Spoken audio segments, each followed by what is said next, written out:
Good morning, everyone. My name is Bryce Harrop, and today I will be discussing conservation of dry air, water, and energy in CAM and its impact on tropical rainfall.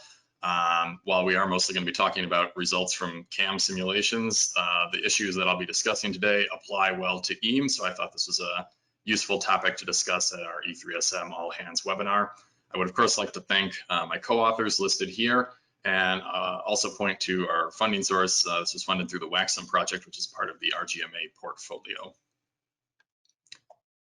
So how did I get involved in thinking about energy and water? A lot of this stems from recent movements in the climate dynamics community, where there's been a lot of really great research coming out linking the flow of energy through the atmosphere with precipitation. And I'm using a nice paper from Booz and Cordy from a few years ago to illustrate this. On the left, we see DJF precipitation in the colors, and then the contours and arrows are measures of the flow of energy. So the arrows basically show that energy is kind of radiating out away from these regions of precipitation, because we know that the circulations that give rise to the precipitation are the same circulations that are helping to transport this energy. And one of the nice features of this way of thinking is that you can use it as sort of a diagnostic, and this is an example of that is illustrated here on the right, comparing El Nino and La Nina conditions, where we see both the energy flux potential and the precipitation in the contours and colors respectively have this really nice east-west shift with the ENSO phase. And so naturally, I wanted to take this sort of way of thinking and come up with diagnostic frameworks and maybe even be able to develop predictive measures in some of the model simulations that I had done. And I started off looking at some CAM simulations that I had, and I was having trouble getting the energy balance to budget, or getting the energy budget to balance. And so I turned to Peter Luritzen at NCAR, and I was like, hey, I've got these CAM simulations, but I can't get the energy budget to close. What's going on? And he, of course, asked me, did you include the adjustment energy tendency? I said, no, what is that? I had never heard of the adjustment energy tendency. And if you're like me and also haven't heard of this, here's an example of the adjustment column energy tendency. So this is taken from CAM6 simulation. This is annual mean energy tendency coming from some adjustment procedure that goes on in the model, and we'll discuss that in a little bit. What you can see here is that it's a fairly large energy tendency on the order of tens of watts per meter squared regionally. And I've highlighted here in magenta where precipitation exceeds 5 millimeters per day on the annual mean.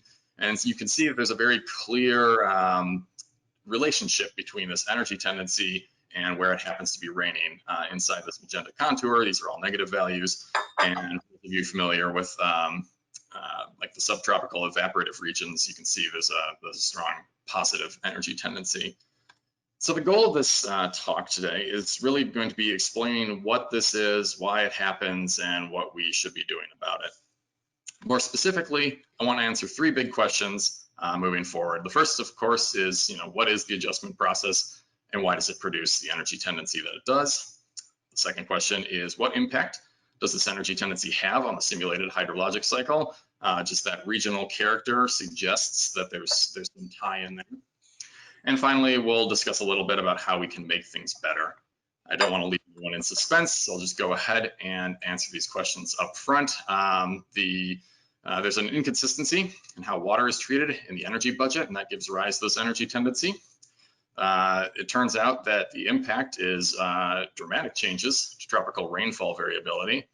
And of course, how do we make things better? Well, we probably want to fix the inconsistency, and I'm going to, I hope, provide some examples of why I think doing a more rigorous energy budget is the best way to move forward.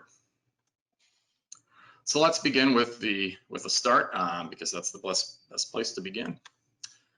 So for those of you who aren't very familiar with CAM or EAM, we use a fixed hydrostatic pressure thickness to compute the mass of each vertical layer.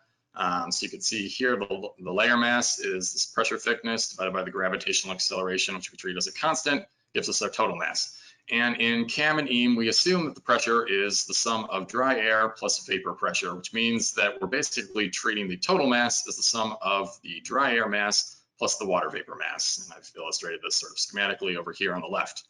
And the key to this is that during all the physics parameterizations, basically all the subgrid stuff that can't be handled by the dicor, we assume that this mass, this total mass, is held fixed. So we don't let the pressure adjust in between physics parameterizations, and we don't let the total mass adjust either. And the consequence of this is that we create imbalances because we do allow water vapor mass to vary. For example, if we have condensation and rain falls out of the column, our water vapor mass will have decreased. And this introduces an inconsistency between the total mass now and then the sum of the dry air plus the water vapor. If we weren't to do anything with the total mass, we would introduce spurious sources and sinks of dry air, which we really don't want to have happen. So to prevent spurious changes in the dry air mass, we perform an adjustment that happens at the end of all of the physics parameterizations in CAM. And what we do is we go in and we adjust all the pressure levels so that the total mass in this hydrostatic pressure system is now equal to the dry air mass that we had at the very start, and plus the vapor that we now have at the end of all the physics, so that everything is well balanced and agrees with each other.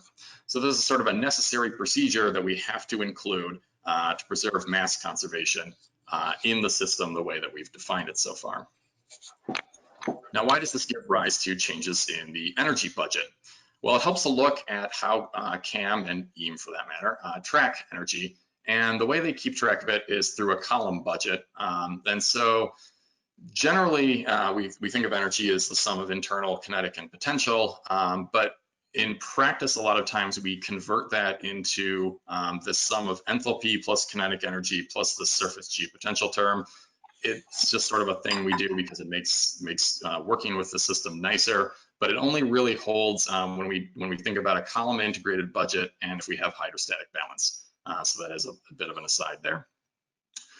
For making things a little simpler for our own understanding, we're going to imagine a thought experiment where we have an atmosphere at rest, so we can ignore the kinetic energy term. And then let's just think that we have a column over, say, the ocean where the surface geopotential is 0, just so we can isolate this enthalpy term to really understand where this energy tendency is coming from. Now, it's actually pretty straightforward to look at this because we have a number of terms here, and all of these things are fairly easy to understand. We've got our constants, specific heat, latent heats, which are treated as constants in the model. And then we have things that change during the adjustment, this total mass, because this is held fixed during the physics, and then things that are allowed to change during the physics, which are the temperature, mass of vapor, and mass of liquid. We have this last term because we account for ice phase changes as well. So we have the change in energy, or column energy here, owing to the physics terms, which is, I think, very familiar to many of us who work with the atmosphere model, or related to changes in temperature, changes in the mass of water species and their latent heating. But we also have this change in energy associated with the adjustment because the change in total mass only occurs during that step of the model. Now, if you remember back a couple slides, the total mass change is basically just equal to the change in water vapor accumulated throughout the physics. So we can rewrite our adjustment energy term as this expression here, related explicitly to the change in water vapor. And now it's really easy to see why we have the regional pattern that we do with respect to this column energy tendency, because it's explicitly tied to changes in water vapor. So in regions of net condensation, where we're losing water vapor from the atmosphere, we have a negative energy tendency. And then in regions of gaining water to the atmosphere through surface evaporation, we have this positive energy tendency. Now, the way we interpret this is that it's really this sort of inconsistency in only using water vapor in the total mass. You can imagine a simple thought experiment. If you had a column where condensation was occurring, even if none of it rained out, you would still get this adjustment energy tendency to show up because all it cares about is vapor. We're not explicitly keeping track of the energy associated with liquid or ice and effectively just throwing it away from the atmosphere model. So that's kind of problematic. Now, the preceding interpretation sounds nice, but sounds nice isn't science. So we should really go ahead and try to think of better ways to verify that that's really what's going on here, and see if we can't tie this to a more physical interpretation. And so that's one of the things that we've really aimed to do. And in order to do that, what we've tried to do is compute an offline budget of where we would expect the energy to go that is being lost from water vapor condensing. And so if you imagine you have some water vapor and it condenses, we can track basically where that energy would go if we keep track of the hydrometers as they fall through the atmosphere, and then keep track of the energy flux at the surface. And so those are the terms that we'll describe here in a second. So we'll start with the surface flux. So I've written out more rigorous or a fuller treatment of the surface enthalpy flux. Normally for the atmosphere, we only keep track of latent heat flux, which is this term bracketed here on the right, which is basically just the latent heating associated with the mass of water that we're putting into the atmosphere. But there's also a term that is typically neglected by atmosphere models with respect to how much sensible energy water has as it moves through the moves across that surface boundary. So water vapor evaporating at 10 degrees Celsius or 30 degrees Celsius obviously has different amounts of energy than if we were to just treat it as all the same temperature. And so keeping track of those temperature differences, we refer to this as the surface missing enthalpy flux because it's not currently incorporated within the model. And what we need for this are the surface temperature and also the temperature of rainfall. Well, the temperature of rainfall, we actually have good theoretical and observational constraints that it's roughly equal to the surface wet bulb temperature. Surface wet bulb temperature, of course, is quite a bit warmer than the temperature at which raindrops are going to be forming within the atmosphere. Rain typically starts high and it's really cold, which means that it has large potential energy and small thermal energy. But as they fall, the atmosphere is, or the raindrops are losing their potential energy, but also warming up, which means they're losing, this potential energy is going down and the thermal energy is increasing. And the assumption then is that that exchange is happening with the atmosphere. There's actually a lot of good research out there that's already shown the potential energy typically goes into drag, which heats the atmosphere. And then the thermal energy is just sort of conduction with the surrounding air. So rain ends up much lower down in the atmosphere and much warmer than it was before. And we can calculate offline what those changes in potential and thermal energy would be for the hydrometeors. And then if we combine that with our surface missing enthalpy flux, we get an estimate of sort of where the energy associated with condensed water species goes in the atmosphere. And that's what we've done here. So that sum is in panel B in the middle here. So the thermal energy and potential energy changes of hydrometers, they're falling through the atmosphere, plus our surface missing enthalpy flux related to the fact that water enters and leaves the atmosphere at different temperatures. On the left in panel A is the adjustment tendency reproduced just for convenience of comparison with panel B, and panel C is the difference between those two things. And I should point out that the color bar here is an order of magnitude smaller for the difference than it is for either of the other two panels, which suggests that the agreement between these is extremely good. Actually, it was a bit surprising because we had done these budgets offline with annual mean data, and we were expecting larger covariance terms. But the agreement here suggests that this is actually a really good way to interpret physically the processes involved in this adjustment tendency, so that it really is related to the missing energy associated with condensed water species. We can separate out these three terms, and I've done that here. So this is the thermal energy, basically how much energy is required to warm a hydrometeor from the temperature at which it forms to the temperature at which it leaves the atmosphere. The potential energy flux is how much potential energy is lost from the hydrometeors from where they start to where they exit. And then the surface missing enthalpy flux, again, is related to the temperature of those different species. And the color bars here are also vary from term to term, and actually ends up being the surface missing enthalpy flux that dominates this particular signal. Okay, so we know now that the adjustment process is necessary for mass conservation, but because of the way the energy budget's formulated, and it's sort of ignoring of condensed water, we end up with this weird energy error associated with this adjustment process. And so, you know, historically, we've made these assumptions that condensed species aren't that important because they're a very small fraction of the total mass. But now I think it's worth asking, you know, is this energy tendency something that actually matters for the simulated climate? And in order to do that, we devised a very simple sensitivity experiment where we give back, quote unquote, the energy lost. So thinking back to our really simple example of water vapor condensing and raining out, if we kind of double down on the idea that, yeah, condensed water shouldn't have any energy falling out of the atmosphere, then the energy that was in that water vapor that goes through the condensation process, we're just going to give all of that energy back to whatever gases remain after that rain falls out. So all of the energy that was being lost in the adjustment term over those precipitating regions, we'll just give that back to the dry air and remaining water vapor, and then over the evaporation regions, we'll do sort of the opposite. And I've written down the temperature expression. It's just sort of related to the fact the change in water vapor that we have here. So we've done this in two different versions of CAM, sort of the out of the box with parameterized convection. CAM 6 is in the top row. And then we also did the super parameterized version of CAM in the bottom row. This is the version where the deep convective parameterization is replaced with a cloud resolving model in each of the GCM grid cells. And what we're looking at here in these panels are the annual mean rainfall, and then their response to this sort of sensitivity experiment that we ran here.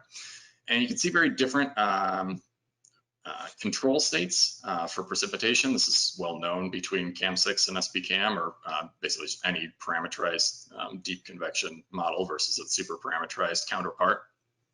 But what I think is interesting is that their response is very similar. We see an increase in equatorial precipitation, largely over oceans, and decreases over the Indian monsoon, Amazon, Congo rainforests. I should note that we do the modification of giving back the energy in SPCAM on the GCM grid level. So these aren't actual modifications to the CRM within that. Now, I think things start to get even more interesting is when we look at the variability of rainfall. And here we're measuring this as the standard deviation in the daily mean rainfall. And again, there are very big differences between CAM6 and SPCAM in terms of their mean state rainfall variability. But when we look at their response to the sensitivity experiment, we again see very similar patterns. And these are large increases in variability on the order of 50 to 100% of that which we see in the control experiment. And we were doing a little digging deeper into these results. And what we found is that a lot of this variability is actually coming from organized modes, in particular the MJO moisture mode, as shown here in these nice Wheeler-Colitis diagrams. And one of the things that we found is that the strength in MJO signal going from just the control to the experiment in CAM6 is roughly the same increase in signal strength that we see going from CAM6 to SPCAM. So one of the nice features of SPCAM has always been that it produces this much stronger MJO than the parameterized version of the model. And it's interesting to think that we can get similar responses just from simple changes in how we're treating the energy budget, as opposed to requiring this order of hundreds of times more expensive simulation to get similar results. I do want to pump the brakes a little bit though, because again, the point of these experiments were not to necessarily say like, oh, hey, this is a better way of doing it, this is a worse way of doing it.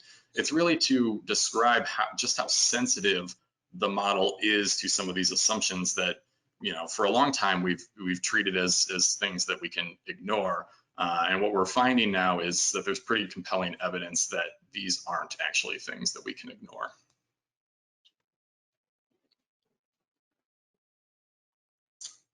So that leads us to part 3, which is how can we make things better?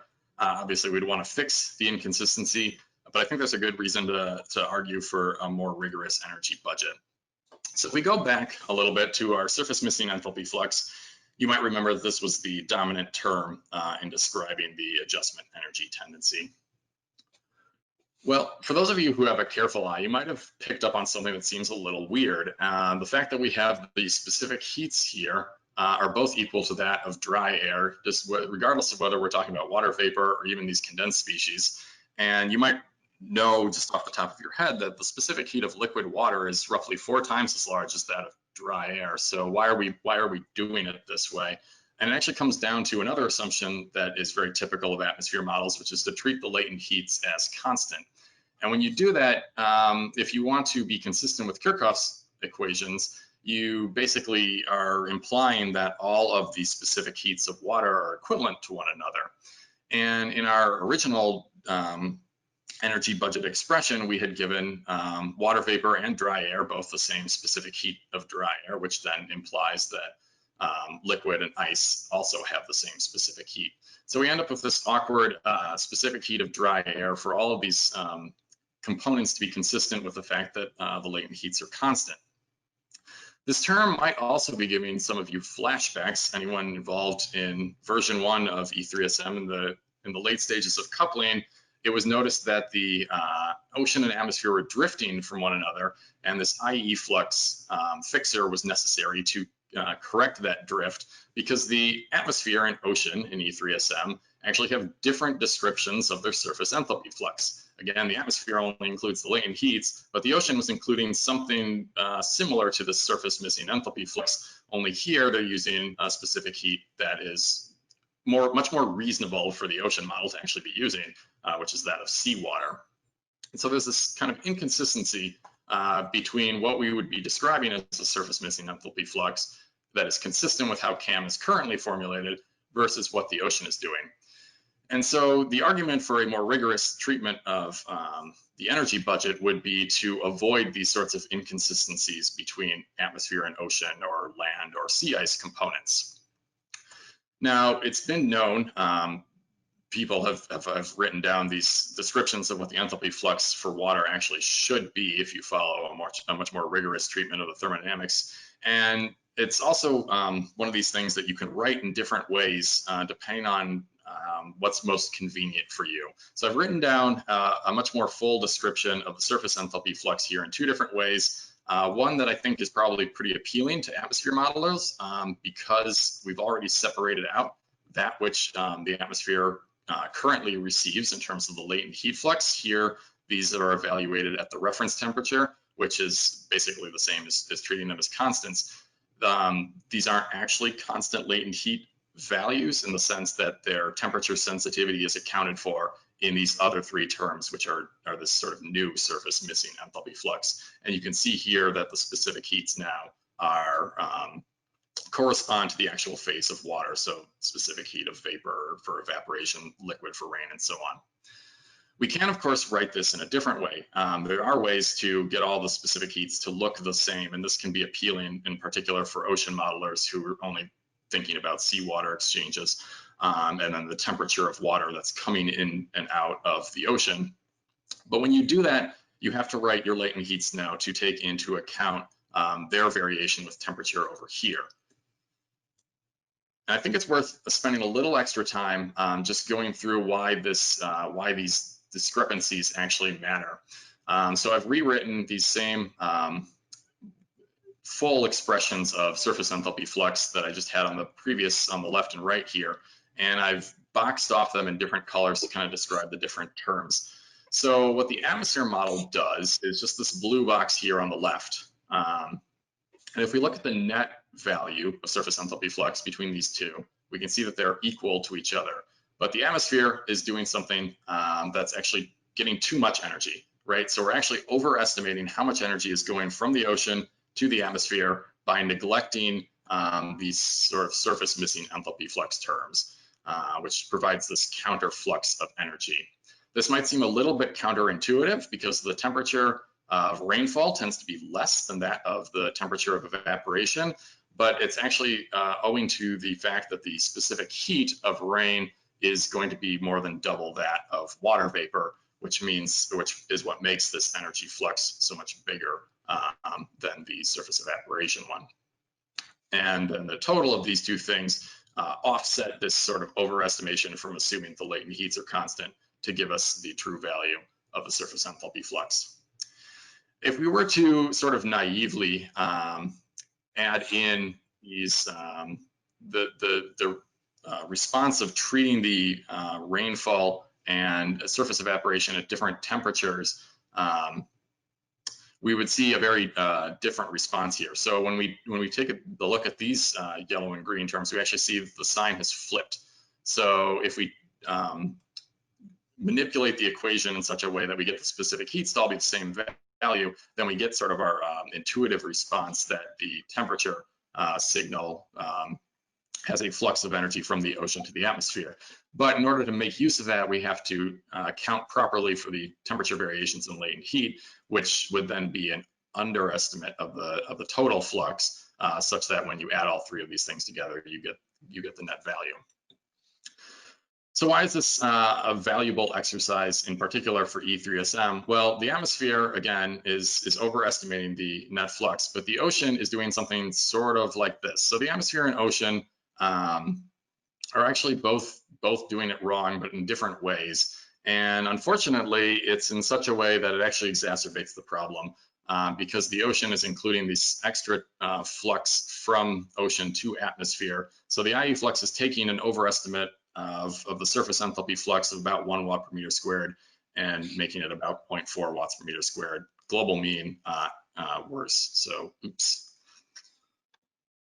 Now I'm running a little low on time, so I just want to end with one last thought with respect to using this more rigorous treatment of the enthalpy flux.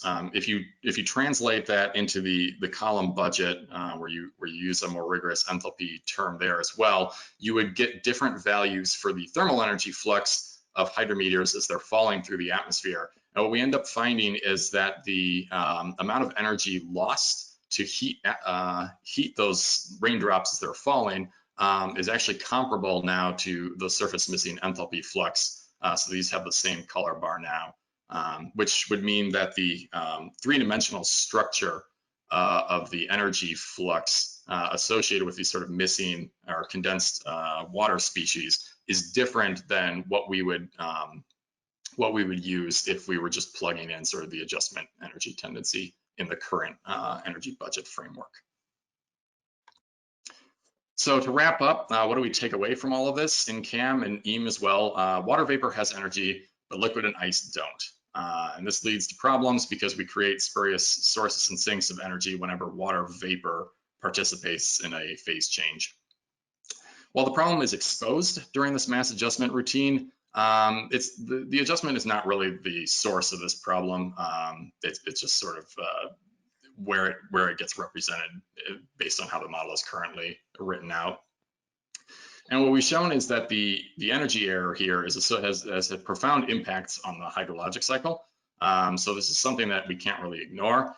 And I think there are really three directions that we could go in. One would be to make things much simpler, just use a dry mass energy budget. I wouldn't advocate for this because we've shown that the energy associated with water is important. So why would we ignore it? The second would be to sort of live with the inconsistency and pass the adjustment energy tendency to the surface. Again, this isn't going to get around the problem with inconsistencies between the atmosphere and ocean or land. So that's not really ideal for E3SM. And finally, I think best option would be to include all phases of water in the energy budget, use correct surface enthalpy fluxes for all the components, not just the atmosphere and ocean, but land and sea ice as well.